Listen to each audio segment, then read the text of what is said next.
Now, your Alaska Link weather for Juneau and Southeast.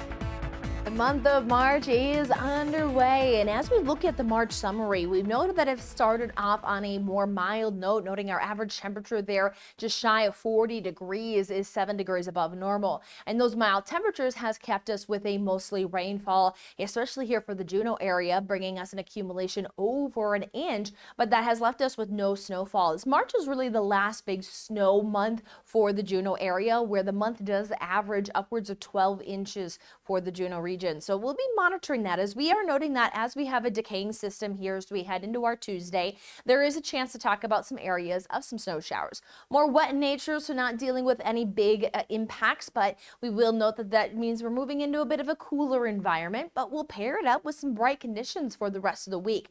We'll even look at potentially carrying some of those bright and dry conditions into the weekend, before we'll note that next week there is that stronger pattern change where we'll be watching several waves lifting their way back into the Gulf. But here's what we're seeing as we head into our Tuesday. High tide here at 12:45 in the early morning hours, and then 12:25 into the early afternoon. The day is going to have that system falling apart, so it's allowing for a slight chance for those snow showers. As temperature wise, we are hovering just around that freezing mark throughout the day, staying farther away from those 40s as we have been stacking up with here recently. Not looking at strong winds, but we're noting we have that southeasterly nature, and that's going to be pushing into that system, pulling dry air into it, allowing for it to dry out. So with that southeasterly flow pushing into that, we note that we have that low swinging in there, but there's still the waves of energy lifting in from the south, and that's going to keep us with just some of those scattered snow showers, but then eventually dry it out as it moves out. And there, as early as our Wednesday, are we going to start to work our way into some of those brighter and drier conditions.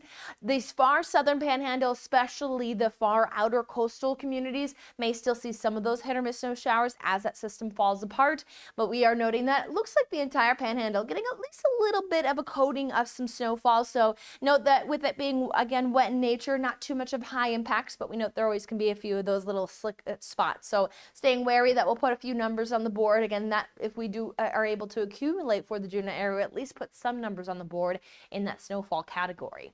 Now 11 hours and 29 minutes of daylight here for our Tuesday. Again, daylight saving occurred over the weekend. That doesn't change this number. That just changed up when those sunrise and sunset times occurred. Now we look at a 7:22 sunrise and a 6:52 sunset. High temperatures across the panhandle just hit those upper 30s, looking at a few lower 40s for the southern panhandle. By Wednesday, we are gradually drying out that environment, but we are expected to stay with high temperatures into those 30s even by the end of the week, looking at the lower 30s, but we are noting that we'll have times of that bright sky to take us into the weekend.